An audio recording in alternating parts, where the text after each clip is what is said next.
That is such a big transition to go from, the spotlight every Sunday, you're on there. But at the same time, you got a lot of autonomy in the NFL, downtime in the off seasons, things like that. Yeah, it's a completely different lifestyle. Checks are different, right? Yeah. One big bonus check in the NFL is different than waiting for that bi-weekly, because you work for a company for a while, right? You went from the NFL to company. When I stopped football, it wasn't like a hard stop because I got hurt, but I didn't know the extent of my injury. So me and my wife, we got a real estate license, but I'm still also training to go back to football. It took that over time. This is like a 2-year period of me not knowing if I'm going to play again. I had my shot, didn't work out. Injuries still wasn't where I wanted to be. Me and my wife had already started our business at that point.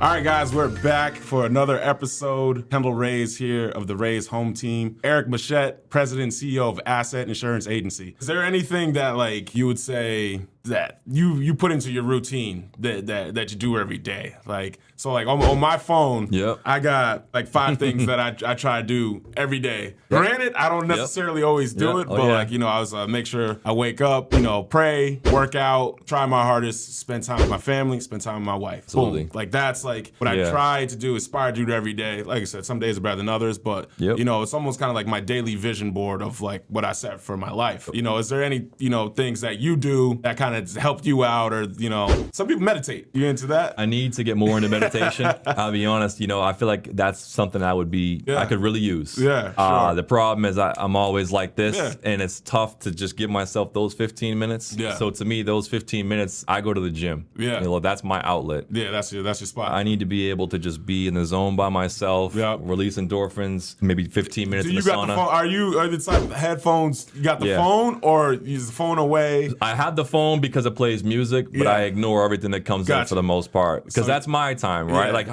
You're a dad, you have 3 kids, right? You have a beautiful family, very busy business, right? How often do you have time for just yourself to unplug? Probably not that much. Yeah, right? No, 100%. Yeah, so, that's why I work out at 6 a.m. because that's the you only. Gotta do it. No one else is awake at that point. So. Yeah. So the gym is my outlet, and you can tell almost right away, because we all have our ups and downs when it comes to the gym and gym routine, especially come Thanksgiving, Christmas. We fall off a little bit. That's bolting season, But then you feel better, you hit it, and you feel better about yourself. Yep. Same thing. And then the next thing is I try to listen to at least one podcast episode, and I mix it up per day. Yeah. And the reason why is because you take a little bit of education from each person. Some things might not apply to you, but the reality is if you listen enough, you can usually take some little thing from everyone, and then you can apply that in your day to day. And that's helped me to get a lot of balance, because to your point, I'm someone that's been through a lot of things, right? Well, resiliency is super important. And when you look at perspective, I'm a huge person on perspective.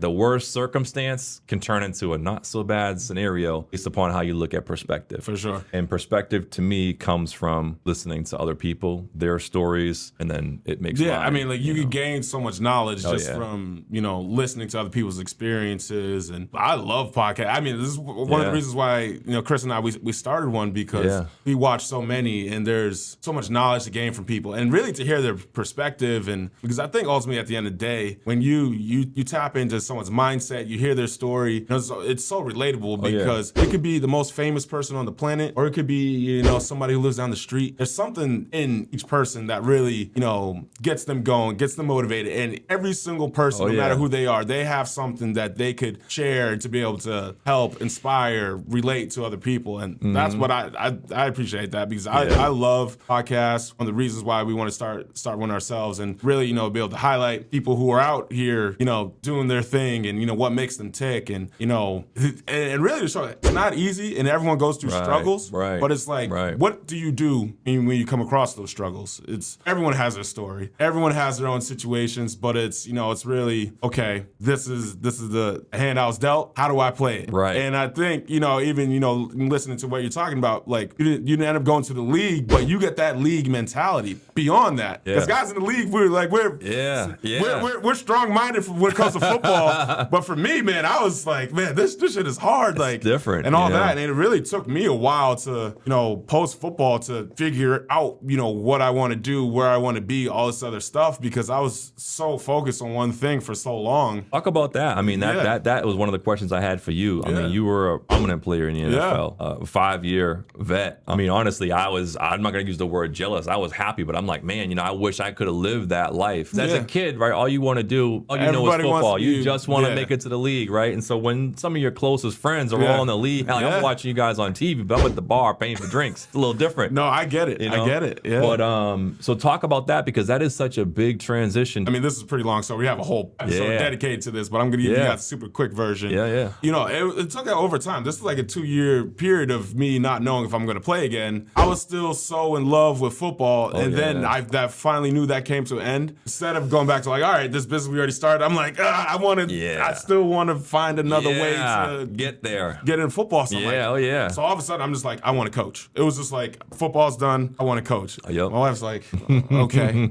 That's a lot of hours too. If that's what you wanted to so testing to my wife, she was like, I mean, it's hard. It's hard, transitioning like that, because that's what I wanted to do. And I was able to do it, and it didn't want me to do it anymore. I was going to say, so it was almost that, not rejection, but like I still love it. I still want to do, but like for me to be able to do that, to provide for my family, and that's no longer anymore. Yeah. So to be able to pivot from that and now get into something else, man, it took some time. Yeah, I mean, I coached, I did a sales job, I did all types of things, because at that time I thought that was the right thing for me to do. And honestly, I think it really was, because I had to experience, coaching at a collegiate level, which I loved. There's so many things I loved about it, but ultimately it wasn't for me and, for my family, because 100% family guy. Yeah. Then, working, just like a sales job. I did pharmaceutical sales. That was great. I mean, honestly, it was a cool job, but like I had zero passion for it. About that job. Very I had tough. Zero passion. And for me, it's hard to fake that, and I was like, and luckily football put me in a position to where I could figure out what exactly, was my passion. And at the same time, like I always loved real estate. Yeah. But, my wife was, blowing up in it. It was almost a position where that was her thing. I didn't want to derail what she had built, even though we started together, but the last couple of years was her. But, we kept talking. I was just like, I love it. Like, this is what I love doing. And like, what would it look like for me to, come back full time? I'd always was part-time just because it's my wife. Like, I'm going to help her with showings. Of course. And, coming up with things like that. But to dive in full time, over these last couple of years now, I had to go through those experiences to be ready for where we're at now. And like you said, you went through certain things, and you do it again just because that's what got you here. Like, I appreciate everything that we're doing so much more now, because I was able to, like, I officially have to get divorced from football. Like, I had to Life forces it. Has a funny way of doing that. I had to completely shed that. I still have like a flash where like I'll go work out. You can do it. I still got it. I threw that 225 on. I'm thinking about texting my agent,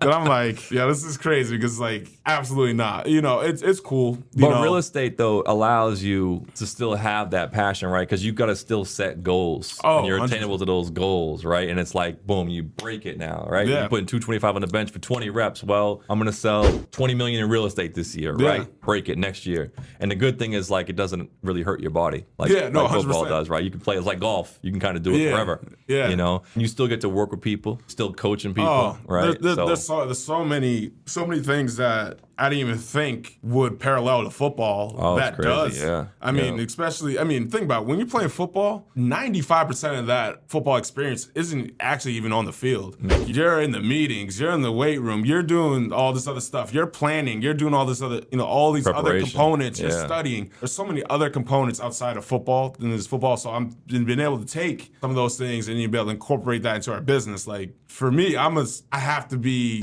organized and structured and do everything at the same time, whatever, because that was my life. That itinerary we got. Of course. It's 6 o'clock this. That's right. 7 o'clock that. Class 8 o'clock by this. Yep. And all that. For Kristen, for us, that was kind of tough at the beginning, because now I'm in it all the time. I'm like, hey, we got to be organized. Yeah. And she's like, she's just good at what she does. There's, and she obviously she works her craft, but it was her own thing for the most part. And I was the help. But now it's our thing together. And I was just like, for us to grow, we got to get it. So we kind of constantly, we had our moments with that, but now it's beautiful what we're able to do. The things that both of us provide to our team, or the structure. I'd almost call me like the operations guy, because I'm always working on a lot of behind the scenes stuff as well. I mean, I'm out there showing houses, getting and all that stuff too. My wife, she's so good at connecting with people. She's very, very ingrained in the community that we're in. Wyndham, Salem. You guys got a great community, your town, that neighborhood. Mom's club. She's on board for this. I'm still very involved in Nashua as well. So we take what we both do well, and we're able to blend that together, grow our business. So one of the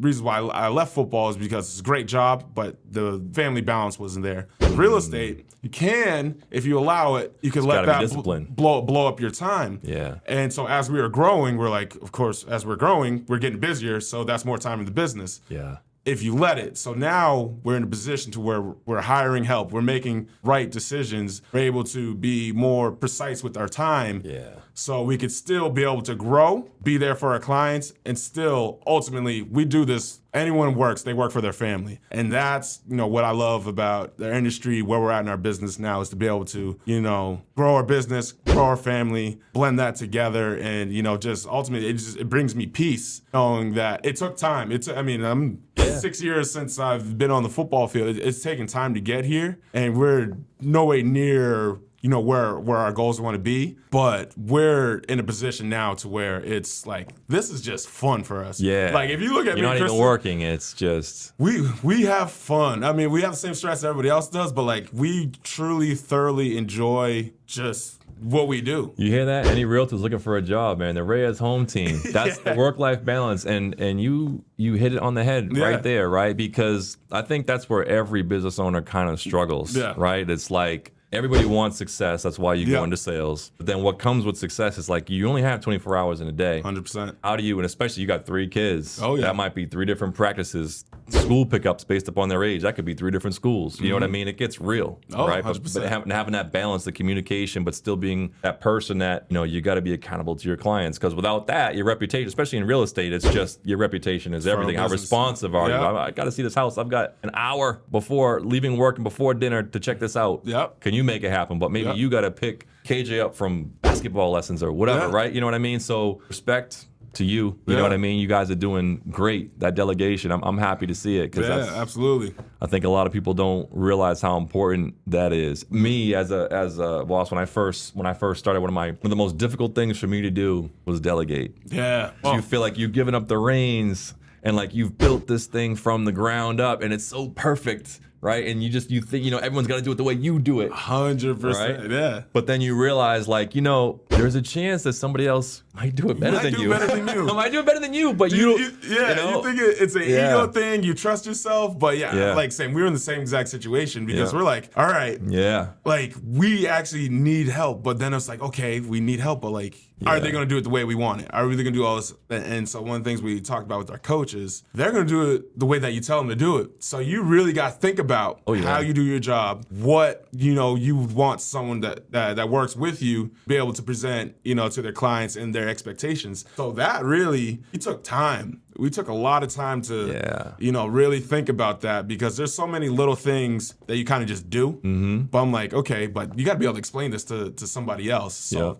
we took the time to really take a deep dive into that and really think about, okay, what would be like, what expectations would I have for another person? And the person that we hired, I mean, she's unbelievable. She picks it right up, and it's like, man, now I'm like, we should have done this. Should have done it a long time ago. Now it's a little easier. Yeah, you had a little more time to just do what you got to do. Yeah, and now we can put more focus on the things that feed the business. That feed the machine. So I mean, I know, especially you being the Presidente CEO, you've had to delegate a lot of things, but you've let go. But letting go has allowed you to grow, right? It's one of the best things ever. You know, one of the first. I mean, like for example, I know you like to golf, right? Yeah, avid golfer, but that's also probably your piece. But your best connections come on a golf course. There's not a single business person that won't tell you otherwise, right? Yeah. Well, if you don't have time to get out there, you might feel like you're doing the best thing for your company because you're working. Another common misconception is like the more hours you work, that's making you better. Yeah. Not necessarily. You got to work smarter, not harder, right? Yeah. I'm actually probably doing better by meeting influential, powerful people. 100%. gaining those leads and then sending them back to my team. Now my team is eating, our team is growing. Yeah. I've got work-life balance. But if I'm just sitting behind a desk 24/7 because I think I got to drive this ship, right? I'm probably actually just driving it into the ground. 100%. You know what I mean? It's like one thing I heard is don't confuse busy with being productive. Always. Like, and especially when you're on your business, you could be so busy doing stuff all the time, but like, is that what's most productive? Is that the best use of your time? Stay busy, I call it all the time. Yeah, exactly. And if that busy work isn't getting you paid, somebody else should do it. Yeah. Like, is that there's a job for that. Yeah, there's somebody else would be more than happy to do that. Yeah. So, but damn, man, there's so much to talk about and all that other stuff. But I'm glad we were able to kind of jump in, talk about our businesses, where we're going, our experiences at UConn. It was super dope having you on. And we got to do this again. We got to do it again, man. Appreciate it a lot. 100%. So much to talk about. But thanks for having me. This was great. Love learning more about your business, man. You guys are off to killing it 2023. Honestly, the world is yours, it seems like. The entire state of New Hampshire, I think, belongs to the Reyes home team. So and Northern Mass. Northern Mass too. That's right. But no, thank you for having me. Happy to come on anytime. And absolutely. Wishing you guys the best of luck this year. Cool, man. I appreciate you. Cool. Absolutely.